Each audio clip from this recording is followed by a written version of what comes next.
freedom. And He loves it when you yell and shout and dance. That's the way it should be. Just like David did. Doesn't want you getting all crazy about the Lord, but He loves it when it comes from your heart. When you're dancing from your heart, you're dancing within.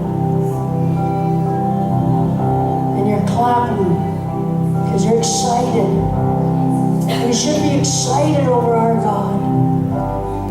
We should be excited. Help us, Lord, to be like King David. So we'll even get more fanatic, Lord. Okay, even get more dignified, Lord. For you, Jesus. Not for man, but for you.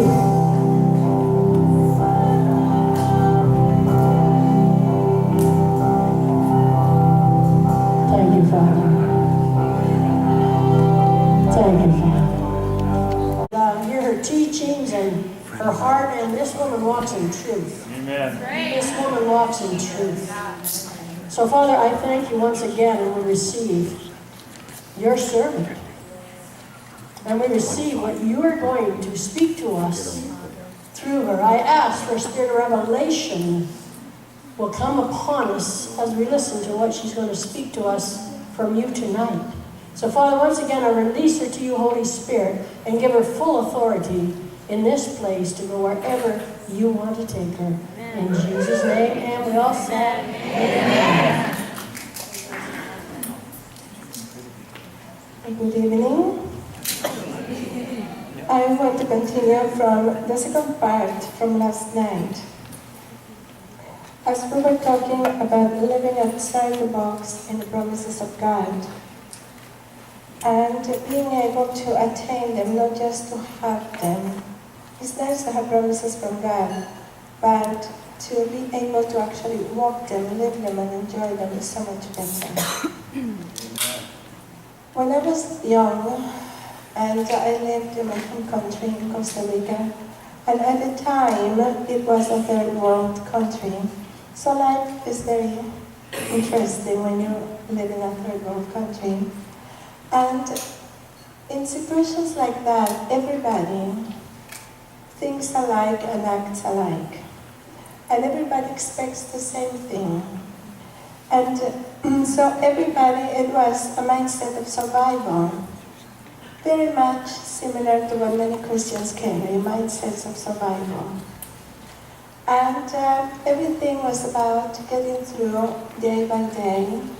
The priorities were just basic living, and no one thought bigger or expected anything bigger, because no one had broken out of the box of tradition and the way it was. And that is a problem when we all get accustomed to living within the realm we know and become comfortable there. There has to be someone willing to break out of the box. There has to be more and more people, but it takes one to start something. Peter didn't know a man could walk on the water until he saw a man walking on the water. Then his belief system expanded. His mind got stretched. And then he was provoked. He said, me too. I wanted to. Me too. You see, but someone needs to be willing to get out of the comfort zone for these things to happen and to provoke other people in what God can do. And so in our realm of limitations, we kept living that way generation after generation.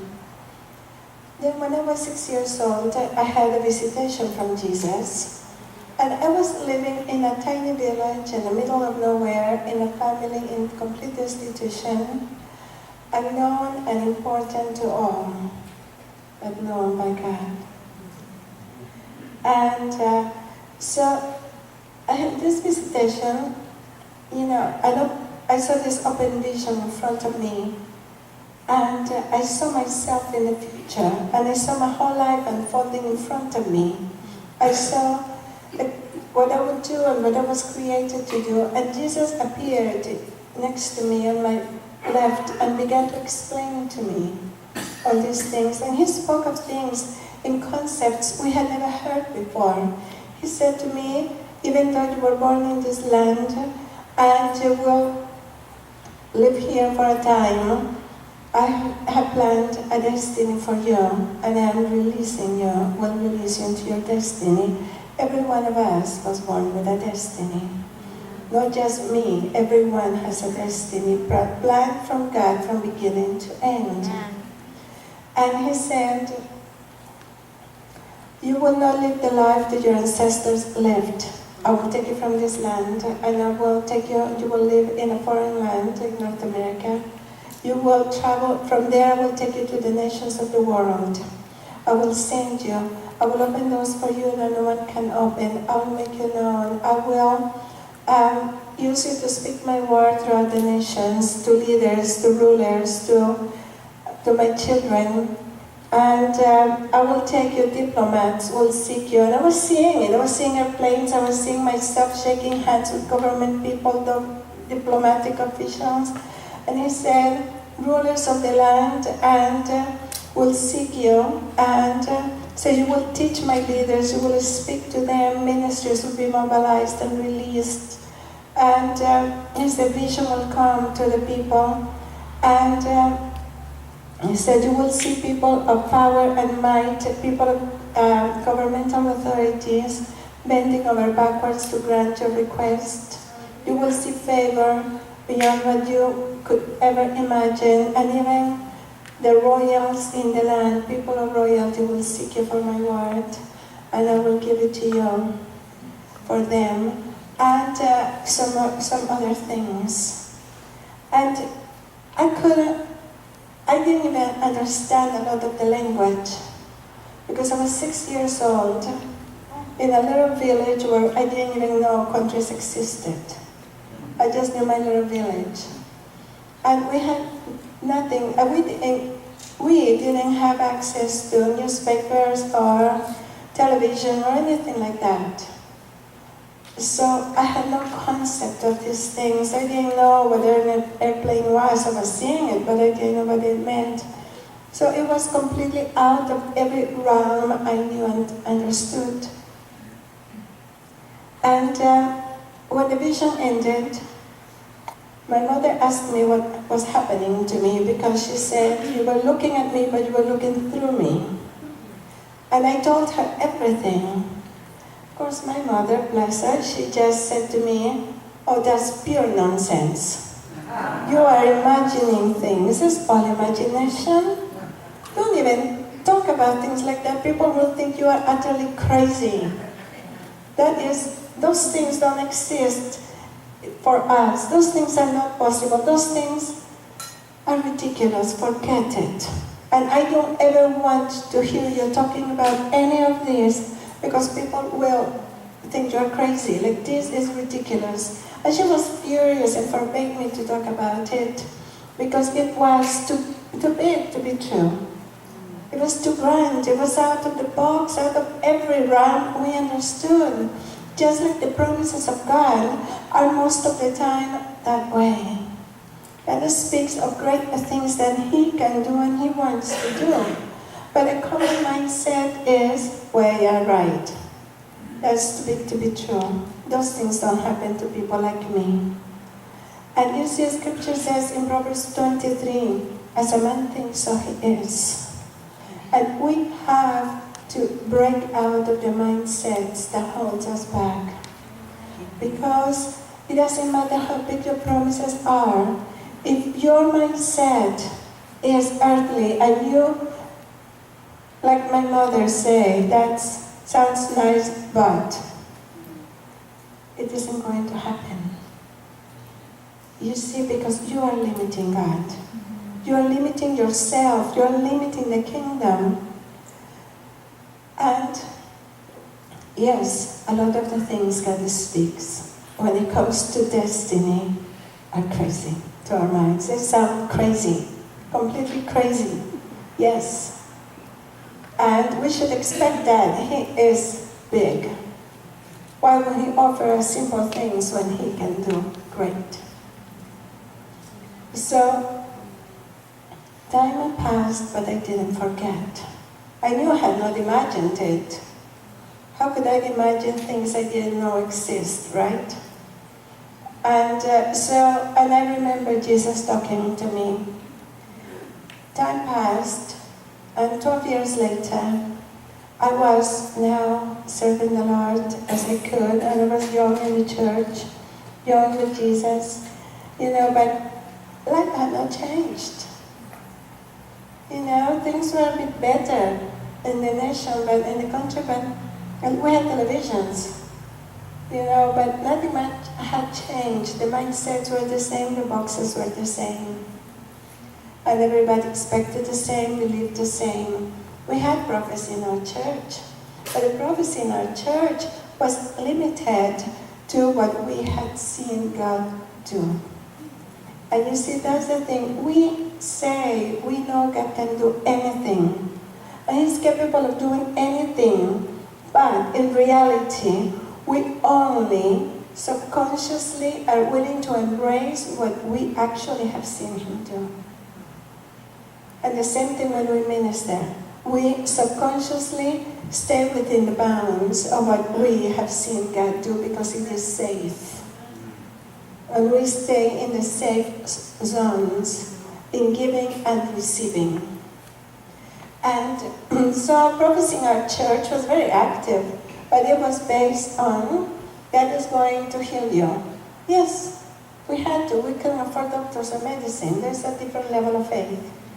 You get healing and miracles. There is no option. And God is going to provide for you. He will give you work. He will give you shelter. He will give you a family. He will bless you. Most of the prophecies were along those lines because that was all we knew God actually would do. You see, even though we talked of the God of the Bible and all these things, but we didn't go out of what we had experienced and had seen. And so one day I realized life wasn't getting that much better. And I remembered again, I decided to talk to the Lord about that visitation when I was 6.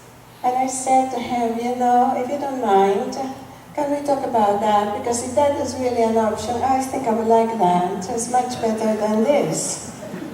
So the vision opened up again immediately. My wall disappeared in my bedroom and the vision of this round opened up and I saw everything with more detail, or perhaps I was older so I could retain more and notice more things. And then Jesus appeared again and He explained it all to me all over again.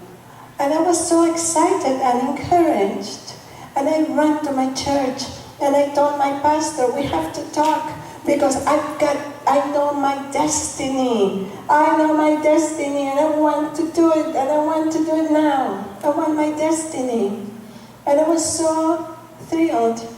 Now, I was using vocabulary we didn't use in our church. Destiny, we just lived. We survived. And I was speaking in very different terms. And I told my pastor everything. My pastor, bless his heart, said to me, dear, that is nonsense. It's your imagination. You are watching too much television. And you are thinking that way now. Stop watching television and listen to God. Because this is not possible. These things are outrageous, like these things are not reachable. How can you live a life like that? Who are you to expect a life like that? And how can you possibly get to a life like that? And he again forbade me to talk about it with everybody. He said he didn't want me stirring people to believe nonsense. But I didn't forget. I knew God had spoken. I knew. And I put it in my heart and I pondered in my heart about it a lot. And American missionaries began to come to our church. And the Americans were quite different in how they spoke and ministered. And the things he told us were very different. They were speaking of a God much bigger than our God. And the realm of limitations, their box was way bigger than our box, because they had experienced God in a bigger way. So they spoke accordingly. They prophesied too. And their prophecies were very different, because they had a bigger realm of experience with God. And they would call me out and prophesy over me, these Americans. And they would prophesy everything that I had seen in those divisions. All in detail, they would speak it out, time and time again. My pastor, bless his heart, would listen to them prophesy over me. And he would drop his head and go like this. He would say all the time, as if she needed that, she already did dreams far too much. She doesn't need that. And he got very frustrated because, of course, a lot of these things contradicted even the theology of the church. In my church's theology was against women in ministry. And a lot of what was being said was ministry. And so, after the Americans left, every single time I was called to the office to be debriefed. And he will debrief me, and he meant well, but he would debrief me and tell me now, don't you go believing those prophecies. Those things are utterly impossible. Like, this is not going to happen. We don't want you wasting your life believing dreams that will never come to pass, fantasies that are being spoken over you. They don't fit who you are. They don't suit your life. Like, you need to be somebody for those things to come to pass, and you are really nobody here. So it doesn't fit who you are. It doesn't fit your circumstances. But God said to Samuel, I don't speak like man speak.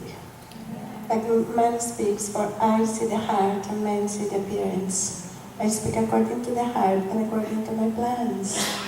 You see, and they said to me, God bless the Americans. They mean well. They really are nice. They mean well, but you have to understand that they have Hollywood, and Hollywood makes them sensational. And these are Hollywood prophecies. So we don't believe Hollywood prophecies. We believe real prophecies. And they're giving you Hollywood prophecies. So forget about this. But the problem was, the Americans kept coming, and they kept talking, and they kept doing it. And I kept going back to the office.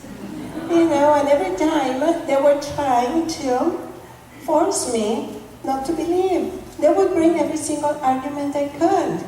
Because everything that was being prophesied over me didn't make sense in the natural. Didn't fit my life, didn't fit to my circumstances, was out of every box, every realm, every possibility that existed. So they would tell me, now tell my pastor and the elders, now tell us, how is this going to happen? How are you being here, being you? Like this is you. How are you going to get there? Like, seriously, tell us. And I would say, well, I have no idea. I really don't know. But all I can tell you is that it is going to require a lot of miracles. Only miracles can make this happen. And I don't want to miss any of them. It's going to be so exciting. And they get angry because they thought I was mocking them. And then they would start bringing back all the arguments, all the reasons, everything in front of me. And one day I came out of one of those meetings almost convinced, like I was just close really not to believe anymore. And in reality, I was getting tired of this. I was being persecuted because I believed what God said. And it was really, really hard.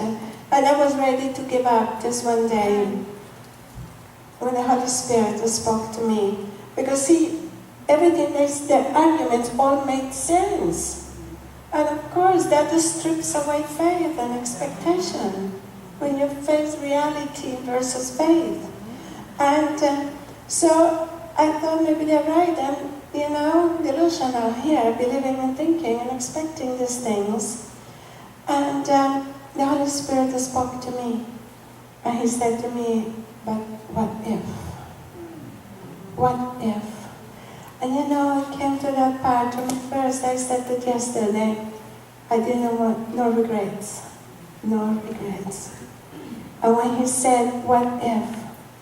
I stopped and I thought, yes, what if in 10 years from now something changes and we find out that God is bigger than what we think? What if in 10 years from now God begins to do miracles and the God of the Bible starts showing up? And then it will be too late, because I will now be living a different life. I will not be able to turn things around to follow this destiny and these plans that God has for me. And I thought that would be a real bummer if that happened. And that would cause me to have regrets, to end my life with regret. If I had only believed a bit longer, what will happen if I believed a bit longer?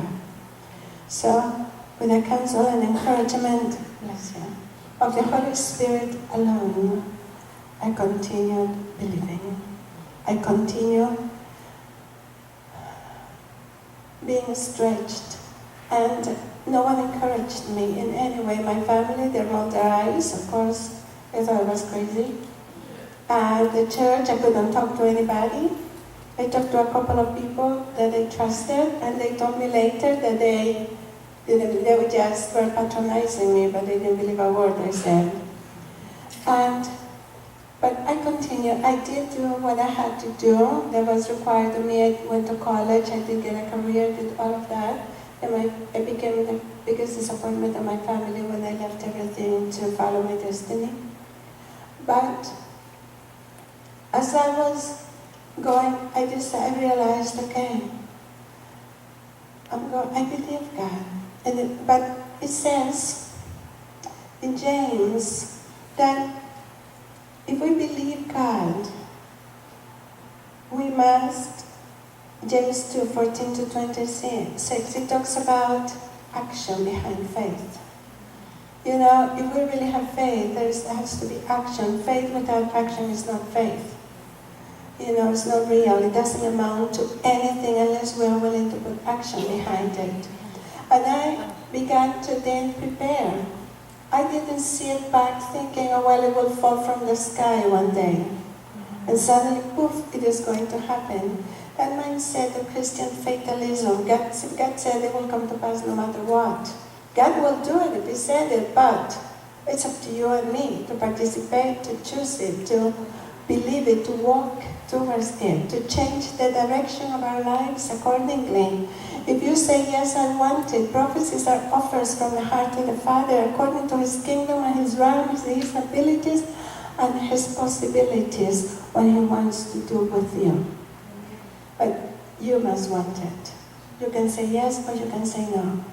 It's up to you, but do something. Don't sit waiting. Say yes or no, please, so that the next thing can happen. Because you must answer to the offers of the Father. And, I said, yes, I will do it. I will do it. This is what you want from, I will do it. I choose it and I want it. Then I began to align my life accordingly. I began to make decisions that would take me in that direction, because it is nonsense to think that if God says, I'm taking you west, you can keep going north and we'll end up west. You must change direction and head west. Participate, cooperate with it, people. It's all about the Bible. Be a steward. And I did. I began to online. I began to learn. I began to prepare as I could. Nobody wanted to help me. A woman wanting to learn, to learn things for ministry and the kingdom, impossible. But I learned and prepared the best I could because I decided I don't know how long this is going to take to come to pass, and I don't want to be the reason why it gets delayed. I don't want the time to come when God says, now is the season to send her. And I have been watching Oprah all day long. And nothing has come to pass. I have not prepared. I am not ready. Therefore, everything gets delayed. And there's a lot of that mindset happening in the church. And we need to become proactive. The Bible says the violent take the kingdom by force. We must